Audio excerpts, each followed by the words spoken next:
खबर के साथ मध्य प्रदेश बीजेपी की चौथी सूची जारी हो गई है। 57 विधानसभा सीटों के प्रत्याशियों की घोषणा हो चुकी है। अब तक अगर बात करें तो 136 सीटों पर ऐलान किया जा चुका है प्रत्याशियों का। सीएम शिवराज सहित 25 मंत्रियों को टिकट दिया गया है। सभी 57 सीटों पर सिटिंग विधायकों को टिकट दिया गया है। 25 मंत्रियों को मैदान में उतारा गया है, लेकिन अभी भी 8 मंत्रियों पर फैसला बाकी है। तो इस बार अगर देखा जाए तो 136 सीटों की अगर बात करें, ऐलान हो चुका है। 25 मंत्रियों को इस बार उम्मीदवार बनाया गया है। 8 मंत्रियों पर फैसला अभी बाकी है।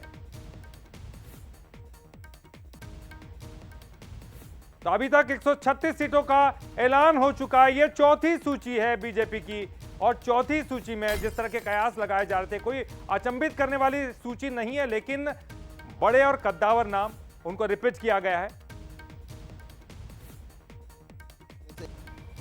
मैं केंद्रीय नेतृत्व का आभारी हूं। प्रदेश ने जो अनुशंसाएं भेजी थी उसी के अनुरूप सूची में घोषित नाम आए हैं। अब हमारे कुल मिला के 136 उम्मीदवार घोषित हो चुके हैं। 230 में से 136। बाकी सूची भी जल्दी आएगी। भरोसा भारतीय जनता पार्टी ने व्यक्त किया है, राष्ट्रीय नेतृत्व ने किया है, प्रदेश नेतृत्व ने किया है, माननीय प्रधानमंत्री जी से लेकर हमारे सभी नेताओं ने किया है। मैं सबका हृदय से धन्यवाद करता हूं और ये भरोसा दिलवाता हूं कि परिश्रम की पराकाष्ठा करेंगे। केसरिया परचम फहराकर जीत भारतीय जनता पार्टी की खाते में ये सीट जाएगी। ये गोविंदपुरा विधानसभा क्षेत्र का एक एक कार्यकर्ता इस टिकट का हकदार है और 5 वर्षों तक मेरे विधानसभा क्षेत्र के कार्यकर्ताओं ने मेरे कदम से कदम और कंधे से कंधा मिलाकर जिस प्रकार से काम किया, हमने विकास किया क्षेत्र का, जनता की सेवा की, उसके आधार पर आज पार्टी ने एक बार पुनः हमको अवसर दिया है। चलिए, इस पर चर्चा के लिए हमारे साथ प्रहलाद पटेल जी जुड़ गए और इनसे चर्चा करेंगे हमारे न्यूज हेड शरद द्विवेदी जी। जी शरद जी।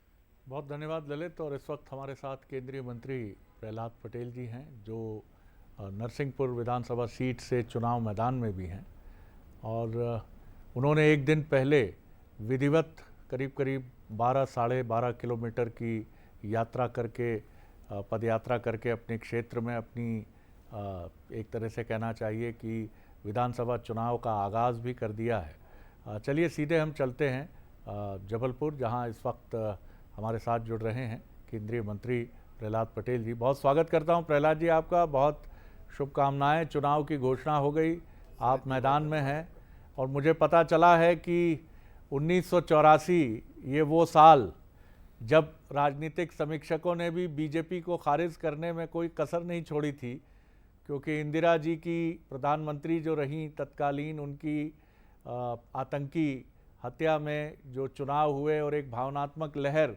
401 सीटें कांग्रेस की और 2 सीटें लोकसभा सदन में सिर्फ भारतीय जनता पार्टी की, और उसमें एक युवक जिसका नाम प्रहलाद पटेल है, वो एक गांव पहुंचता है और उस गांव में देखता है कि गांव बहुत बड़ा है लेकिन कमल का चिन्ह कहीं नहीं है, और मन में उबाल है, पार्टी के प्रति समर्पण है, और वो जुट जाता है और कमल बनाना शुरू करता है, और शायद 2-2.5 दिन इस प्रक्रिया में लगा रहता है।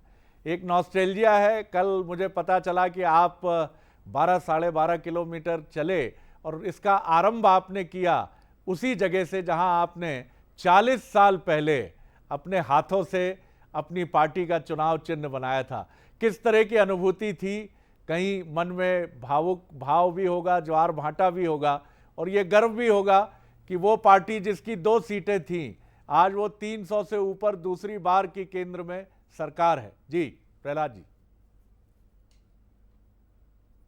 मुझे लगता है कि शरद जी, यही मेरे लिए बड़ा संदेश था और बड़ा संबल भी है जी कि मैं 40 साल पहले भी कार्यकर्ता था, लेकिन मैं किसी भी सीट पर उम्मीदवार नहीं था। लेकिन आज 40 साल बाद जी 8 लोकसभा के चुनाव लड़ने के बाद और 9वां चुनाव विधानसभा जीवन में पहली बार लड़ूंगा, उसको उम्मीदवार होने के नाते जी, तो जब मैंने तय किया कि मैं अपने चुनाव क्षेत्र से अभियान शुरू करूंगा, तो मेरे अनुज ने 2 विकल्प दिए थे, लेकिन मैंने कहा कि ये विकल्प मेरे लिए बेहतर होगा जी। शायद उनको भी नहीं पता था, कल उनके मेरे भाषण के बाद उनको इस बात का एहसास हुआ होगा कि मैं एक कार्यकर्ता के नाते जब निकल रहा था जी तो ये गांव जिसमें कहीं चिन्ह नहीं दिखा। वो मेरा कार्य क्षेत्र नहीं था, मैं तो सिवनी लोकसभा में काम कर रहा था, ये होशंगाबाद लोकसभा का गांव था जी। लेकिन एक कार्यकर्ता के नाते जो मेरी जिम्मेदारियां मेरे पुरखों ने हमें सौंपी है कि हमें दल का काम करना है। जीत और हार महत्वपूर्ण नहीं होती, ये 84 का परिणाम और अब 2024 का परिणाम इसको साबित करेगा। 14 और 19 तो कर चुका और अभी तत्काल में आज निर्वाचन आयोग ने जिस प्रकार से तिथि की घोषणा की है उसने हमारी सबकी समय सीमाओं को बांध दिया है। हम सब लक्ष्य के भीतर अब बंध गए हैं और इसलिए मैं मानता हूं कि हमारी जिम्मेदारियां भी बढ़ी हैं, लेकिन एक पार्टी का कार्यकर्ता होने के नाते मैं मानता हूं हर दिन हर पल हमें अपनी जिम्मेदारियों के प्रति जवाबदेह होना चाहिए। बिल्कुल आपने ठीक कहा और उसके साथ ये भी बड़ी महत्वपूर्ण बात है प्रहलाद जी कि आप भावना के उस बंधन से भी जुड़े रहें जो मनुष्य को मनुष्य बनाता है और मनुष्यता को संवेदना के साथ आगे रखता है। नहीं तो आप जब जीवन में और ख़ास तौर से उत्तरोत्तर ऊर्ध्वगामी होते हैं, आगे बढ़ते चले जाते हैं, तो पीछे की बहुत सारी घटनाएं आपकी स्मृतियों से मिटती चली जाती हैं, जो अच्छी बात नहीं है। चलिए मैं चुनाव पर सीधे आता हूं। आपने जिस दिन आपके विधानसभा चुनाव में उतरने की घोषणा हुई, आपने कहा पहला विधानसभा चुनाव लड़ रहा हूं। इसके पहले जितने भी चुनाव आपने लड़े हैं वो बड़े महत्वपूर्ण चुनाव हैं। दिग्गजों के खिलाफ भी आप चुनाव मैदान में उतरे हैं और हर चुनाव आपका बड़ा टक्कर और कांटे का चुनाव रहा है। तो उन चुनावों के बाद विधानसभा का ये फलक, मैं ये तो नहीं कहूँगा कि आपको छोटा लग रहा होगा, क्योंकि चुनाव कोई छोटा नहीं होता और आप जिस पाए के कार्यकर्ता हैं, आप छोटे बड़े के गणित में उलझे नहीं। फिर भी किस तरह की अनुभूति है नरसिंहपुर से, किस तरह का आप भाव देख रहे हैं विधानसभा चुनाव का? जी प्रहलाद जी। जी भगवान नरसिंह के चरणों में प्रहलाद जी। मुझे लगता है कि इसमें किसी मुझे स्लोगन की जरूरत नहीं है जी। अपनी जन्मभूमि में प्रहलाद अपनी राजनीतिक यात्रा के प्रारंभ के उस ऊर्जावान केंद्र में मैं पहुंचा हूं जी। और एक त्याग की पराकाष्ठा, जहां एक तरफ परिवारवाद, पदों का लालच और दूसरी तरफ मेरे अनुज द्वारा किया गया ये मतलब प्रस्ताव जी। मुझे लगता है कि मेरे लिए तो मूल्यों की इतनी सारी बरसात हुई है जी। और नरसिंहपुर का जिला स्वाभिमानी लोगों का जिला है जो लालच और भय के कारण किसी का समर्थन नहीं करते। ये मैं गर्व के साथ कह सकता हूँ।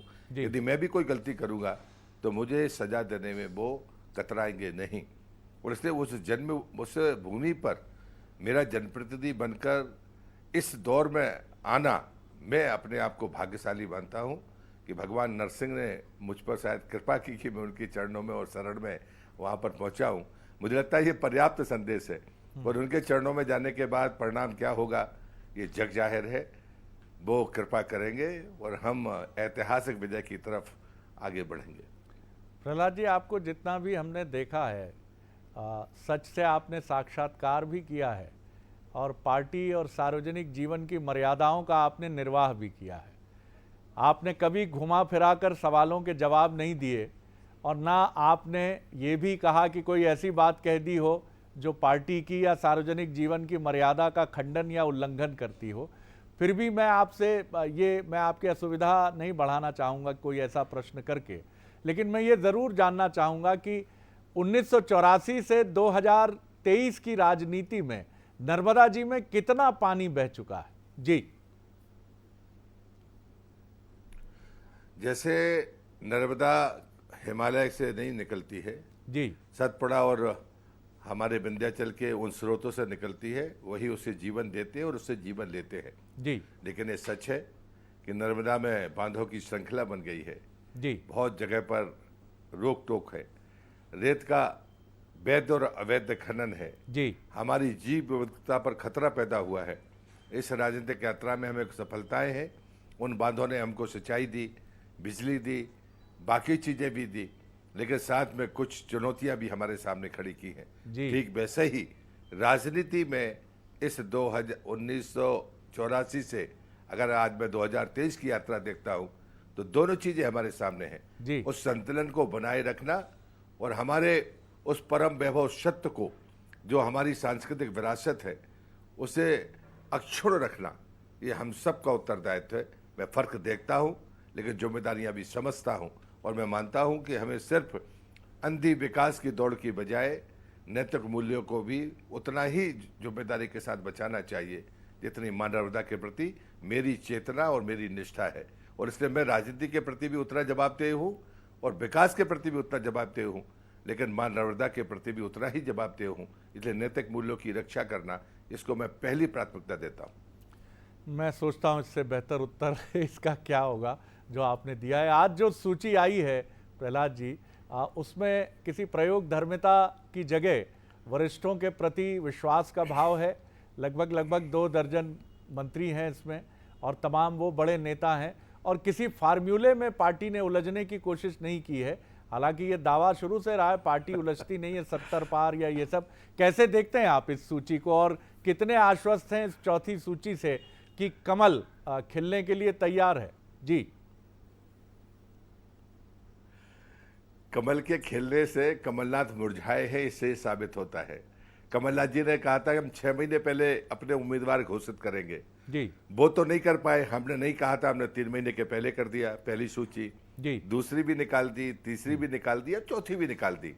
अब निर्वाचन आयोग ने चुनाव की घोषणा कर दी है। जी, कमल के खिलने से कमलनाथ जी जैसे लोगों के चेहरे मुरझाए हैं, वैसे भी थके थे और मुरझा गए जी। हैं। लेकिन ये दावा जी, जो कहते थे कि हम 6 महीने पहले उम्मीदवार घोषित करेंगे, आज वो सूची नहीं निकाल पा रहे हैं। ये मध्य प्रदेश की राजनीति का सच है और ये भारतीय जनता पार्टी की ताकत है। उसके सफलता का आयाम जो वो प्रतिदिन गढ़ती है, उसमें एक आज भी जुड़ गया, इससे ज्यादा मैं नहीं देखता। जी, आप भी चुनाव मैदान में हैं। कैलाश जी इंदौर 1 से पसीना और परिश्रम की पराकाष्ठा कर रहे हैं। नरेंद्र सिंह तोमर जी अभी ग्वालियर पर ही फोकस कर रहे हैं और सबको इंतज़ार है कि वो दिमनी पहुंचेंगे। राकेश सिंह जी आपके पड़ोस में ही जबलपुर में परिश्रम कर रहे हैं। आप लोगों की मौजूदगी, उसके बड़े मायने निकाले गए कि एकदम से क्या आवश्यकता पड़ गई कि इतने सारे दिग्गजों को मैदान में उतार दिया गया। ये अलग बात है, राजनीतिक विश्लेषक अपने ढंग से देखते हैं, विरोधी प्रतिद्वंदी अपने ढंग से देखते हैं। प्रहलाद जी इसे किस ढंग से देखते हैं और इसके क्या फायदे देखते हैं कि ये चुनाव इतिहास में इस रूप में दर्ज होगा जहां दिग्गज बीजेपी के राजनेताओं ने अपनी उपस्थिति दर्ज कराई है? जी, शरद जी, दिग्गज इसे मध्य प्रदेश की धरती ने हम सबको बनाया जी। हम लोग 87-86 का समय याद करते हैं और राजनीतिक जो भी विश्लेषक होंगे वो पलटकर एक बार देखें। शिवराज जी युवा मोर्चे के अध्यक्ष होते थे, मैं प्रदेश का महामंत्री होता था, कैलाश जी उपाध्यक्ष होते थे, नरेंद्र सिंह जी पहले मंत्री थे, बाद में उपाध्यक्ष हो गए, बाद में प्रदेश के अध्यक्ष बने। मैं सबके साथ महामंत्री रहा, मैं इससे ज्यादा नहीं देखता। ठीक है, मैं हम सब केंद्र में मंत्री रहे, वो मुख्यमंत्री शिवराज जी मुख्यमंत्री इतने लंबे समय रहे, लेकिन सच्चाई ये है इस टीम ने कांग्रेस के खिलाफ जो शंखनाद किया था, जो नेतृत्व भारतीय जनता पार्टी ने हम सब पर विश्वास करके हम सबको दिया, उसको फिर से एक बार मध्य प्रदेश पे एकजुट करके और फिर से चुनाव लड़ाने की बात की, इससे ज़्यादा मैं नहीं देखता। पर मैं देखता हूँ कि कभी हम 86-87 में एक साथ यहाँ पर युवा मोर्चे का काम करते थे, आज एक साथ चुनाव लड़ रहे हैं, ये आनंद का विषय है और मुझे लगता है इससे ज़्यादा सोचने की बचाने की ज़रूरत नहीं है। तो क्या ये एक ऐसा प्रयोग है जिसमें फिर कुछ वरिष्ठ लोगों को उतार कर ये मैसेज दिया गया है कि सब साथ हैं, सब साथ खड़े होते हैं, और जब साथ आते हैं तो एक सामूहिक ऊर्जा का वलय बनता है और ये वलय युवा कार्यकर्ताओं को भी ऊर्जान्वित करता है और वरिष्ठों को भी एक अलग किस्म की शक्ति से भरता है? भारतीय जनता पार्टी सदैव कहती रही हम सामूहिक नेतृत्व के हिमायती हैं जी, हम परिवारवाद के खिलाफ है और ये परंपरा आज से नहीं है, श्रद्धेय अटल बिहारी वाजपेयी से लेकर आदरणीय मोदी जी तक है जी। मुझे लगता है कि ये बातें हमें बार बार ना कहनी पड़े, ये सच्चाई है। और ये सामूहिक नेतृत्व और दायित्व परिवर्तन का जो काम है वो अनेक बार होता रहा है जी, जब समय की मांग रही है। हमारे पास में वो कार्यकर्ताओं का वो गुलदस्ता है कि जब जिसको चाहा उसको जिम्मेदारी दी और उसने सफलतापूर्वक उस जिम्मेदारी को पूरा किया। और इसलिए मुझे लगता है कि ये हम में एकजुटता हमें दिखाने की जरूरत नहीं है। हमने यात्राएं 5 निकाल कर साबित कर दिया, सामूहिक नेतृत्व की ताकत है। मध्य प्रदेश उन श्रेष्ठ राज्यों में है जहां संगठन की ताकत है। और मैंने आपको बताया कि हम तो भारतीय जनता पार्टी की दूसरी पीढ़ी के लोग नहीं थे, तीसरी पीढ़ी के लोग थे जब हम लोग युवा मोर्चे में थे। लेकिन आज चाहे छत्तीसगढ़ हो चाहे मध्य प्रदेश हो, वो टीम शीर्ष नेतृत्व की जगह पर ले चुकी है। और आप भी कह रहे हम लोग कद्दावर नेता है, हम कार्यकर्ता के तौर पर शुरू हुए थे और आज वही कार्यकर्ताओं की टीम फिर एकजुट होकर मध्य प्रदेश में चुनाव लड़ रही है। ये गर्व की बात है और युवाओं को इससे सीखना चाहिए। प्रहलाद जी, कुछ समय पहले, करीब 10 वर्ष पहले, कैलाश जी का एक इंटरव्यू हमने किया था और उसमें जब हमने उनसे पूछा कि मुख्यमंत्री की रेस में आपका नाम भी रहता है, तो उन्होंने कहा मेरा नाम क्यों लेते हैं आप? 230 के 230 विधायक जो मध्य प्रदेश के हैं वो इस रेस में अपने को शामिल मानते ही या उनके मन में इच्छा होती है, लेकिन सफल वही होता है जो जनता की आकांक्षाओं पर उनकी कसौटी पर खरा उतरे और पार्टी नेतृत्व भी उसी तरह उन्हें देखे। अभी कुछ ऐसे बयान भी आए हैं गोपाल भार्गव जी का, कैलाश जी ने तो ये नहीं कहा लेकिन उन्होंने कहा पार्टी कोई बड़ा काम देगी। तो ये बयान क्या आप बहुत सहज धारा में देखते हैं राजनीति की, या आप कहेंगे कि हम लोग जबरन इनके अर्थ निकालने की कोशिश करते हैं? नहीं जी, आप लोगों को भी दिखता है, मैं उनको प्रबुद्ध मानता हूँ जी, जिनको प्रत्यक्ष दिखने के आगे दिखता हो। जी, उनमें से एक मैं आपको भी मानता हूँ या पत्रकार जगत के लोग होते हैं। जी, मैं प्रबुद्ध जन उनको मानता हूँ जो आंखों से दिखने वाला सत्य हो उससे दूर देख पाए। और इसलिए मुझे लगता है कि आप आंखों से दिखने वाले सत्य से दूर देख पाते हैं और उसमें अगर अच्छा या बुरा जो दिखता है या जो खामियां दिखती है वो सब आपको दिखती है। मुझे लगता है कि मुझे इस पर टिप्पणी नहीं करनी चाहिए। मैं इतना ही जानता हूं कि भारतीय जनता पार्टी की राजनीति अटकलबाजियों से नहीं चलती। यहाँ कार्यकर्ता को जिम्मेदारी कभी भी मिल सकती है, इससे भी इनकार नहीं किया जा सकता है। अपनी कामनाएं बताना इसकी जरूरत मैं नहीं समझता कि है। प्रहलाद जी, आपको सुनना कई बार भारतीय जनता पार्टी के शास्त्रीय स्वर को सुनना लगता है। मैं प्रशंसात्मक नहीं हो रहा हूँ, ना कोई इसको उस रूप में समझे, लेकिन मुझे ऐसा लगता है कि एक क्लासिकल वॉइस है ये, जो बीजेपी की शीर्ष परंपरा है उससे आती है। जो अभी आपने उत्तर दिया वो मुझे फिर उस तरफ ले गया कि यहाँ कार्यकर्ता को कोई भी जिम्मेदारी दी जा सकती है और कभी भी इसका उल्टा भी हो सकता है, और ये दोनों चीज़ें बीजेपी की गहन परंपरा का हिस्सा है। कंक्लूड करूंगा, आप ये दावा बार बार कर रहे हैं कि बहुत कंफर्टेबल और थंपिंग मेजॉरिटी से, आरामदायक बहुमत से भारतीय जनता पार्टी सरकार बनाएगी। इसका आधार आप क्या देखते हैं? क्योंकि चुनाव कभी आसान नहीं होता और कमलनाथ जी भी कोई आसान प्रतिस्पर्धी नहीं है और टक्कर काफ़ी मजबूत मध्य प्रदेश में मानी जा रही है। प्री पोल सर्वे अपनी अपनी कहानी कह रहे हैं, जिसमें भी मध्य प्रदेश में मजबूत टक्कर की बानगी सामने आ रही है। जी, मुझे लगता है कि विकास का कोई मॉडल कांग्रेस के पास नहीं है। जी, कहने के लिए कुछ नहीं है। जो ने 1.5 साल में वादे किए थे उनको पूरा नहीं किया। आरोप लगाने के लिए मैं जिम्मेदारी से कह रहा हूं कि जब कमलनाथ जी की कांग्रेस की सरकार थी, 15 अगस्त 2019 में जब जल जीवन मिशन शुरू हुआ था, उनके 1.5 साल में वो सिर्फ 2.5% परिवारों को पीने का पानी दे पाए। जी, और जैसे ही शिवराज जी की सरकार आती है, आज जो आंकड़ा है वो 59% को पार कर गया। जी, तो मुझे लगता है कि सामूहिक उत्तरदायित्व के प्रति कांग्रेस और कांग्रेस की सरकार के जो रवैया रहा है वो 7 दशकों में बेहद निराशाजनक रहा है। मुझे भ्रम की राजनीति करना, झूठ बोलना, अब अजय सिंह जी आए और मुझ पर कोल स्कैम का आरोप लगा के चले गए। जी, नेता प्रतिपक्ष है मध्य प्रदेश के। जी, कोल स्कैम 2005 से 9 के बीच में हुआ।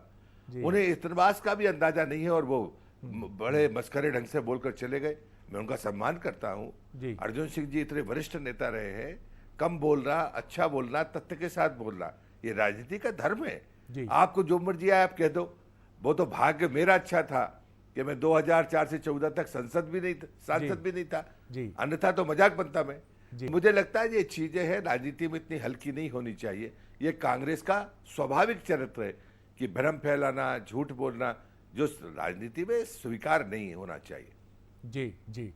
तो प्रहलाद पटेल जी का कहना है कि कांग्रेस के पास विकास का मॉडल नहीं है और उनका ये आरोप भी है कि कांग्रेस के नेता हल्के और सस्ते हथगंडे अपनाकर आरोप लगाते हैं, जैसा वो अजय सिंह जी के संदर्भ में कह रहे थे।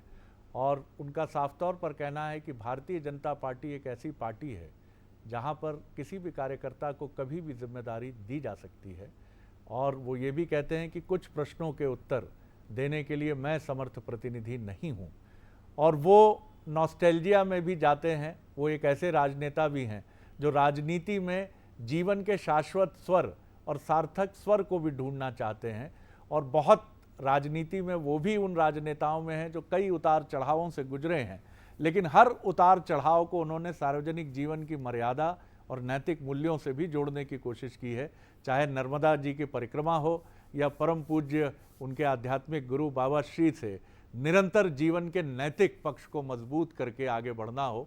और शायद यही वजह है कि उनकी वाणी और गंभीर हुई है और उनका चिंतन और प्रखर और ज़्यादा मुखर होकर सामने आया है। प्रहलाद जी, एक बार फिर आपको बहुत शुभकामनाएं। आपको भी आज चुनाव घोषित हुआ है, चुनाव के लिए बीजेपी की चुनावी संभावनाओं के लिए भी। तो ये थे केंद्रीय मंत्री प्रहलाद पटेल जी, जो चुनावी रण में है नरसिंहपुर से मध्य प्रदेश के। ललित, मैं आपकी तरफ आ रहा हूँ। शुक्रिया शरद जी। और निश्चित तौर पर जिस तरह की आपने चर्चा की, कोई भी कैंडिडेट, जितने भी कैंडिडेट अभी आए हैं,